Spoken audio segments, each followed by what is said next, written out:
Start பண்ணாங்க. நாங்கள் போகும்போது அங்கே நிறைய பேர் இல்லை. நாங்கள் கூட நினச்சோம் சரி ஓகே நிறைய பேர் வரமாட்டாங்க அப்படின்னு. பட் ஆனால் அந்த டைம் ஸ்டார்ட் ஆகிற டைமுக்கு நிறைய பேர் வந்திருந்தாங்க. ஸோ நீங்கள் பார்த்தாலே தெரியும் அங்கே எவ்வளோ ஒரு க்ரௌட் இருக்குது அப்படின்னு.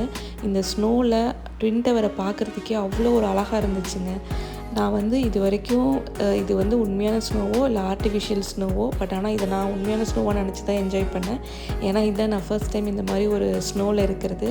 ஸோ இது எனக்கு ரொம்ப ஏன்னா இது வந்து அவ்வளோ ரியலிஸ்டிக்காக அவங்க உண்மையான ஸ்னோ மாதிரியே பண்ணியிருந்தாங்க. அங்கே வந்து கீழே பார்க்கிங்கில் வந்து கார் நிறுத்தி வச்சுருந்தாங்க. அந்த கார்லலாம் வந்து இந்த ஸ்னோ அப்படியே கீழே விழும்போது உண்மையாலுமே அது உண்மையான ஸ்னோ மாதிரி தான் இருந்துச்சு.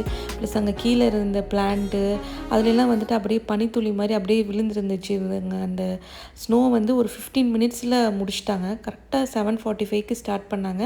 ஆனால் அது 8 o'clock முடிச்சிட்டாங்க. பட் ஆனால் அவங்க முடித்ததுக்கப்புறமும் அந்த கீழே இருக்கிற இதெல்லாம் பார்க்குறதுக்கு ரொம்பவே அழகாக இருந்துச்சு. அவங்க ஃபஸ்ட்டு ஸ்டார்ட் பண்ணும்போது அந்த ஸ்னோ வந்து ஒரு 3 to 4 மினிட்ஸ் கீழே வரவே இல்லை. நான் கூட கீழே வராதோ அப்படின்னு நினச்சேன். பட் ஆனால் நேரமாக அது கீழே வர அவ்வளோ ஒரு சூப்பராக இருந்துச்சு. இது உங்களுக்கு வீடியோவில் பார்த்தா தெரியும்னு நினைக்கிறேன். ஓகே, இந்த வீடியோ உங்களுக்கு பிடிச்சிருக்குன்னு நான் நினைக்கிறேன். ஸோ இதே மாதிரி நெக்ஸ்ட்டு நான் எந்த மாலுக்கு போகிறேன், அங்கே எப்படி டெக்கரேஷன் பண்ணியிருந்தாங்க, இல்லை வேறு ஏதாவது ஒரு ஈவெண்ட்டை நான் கேப்சர் பண்ணி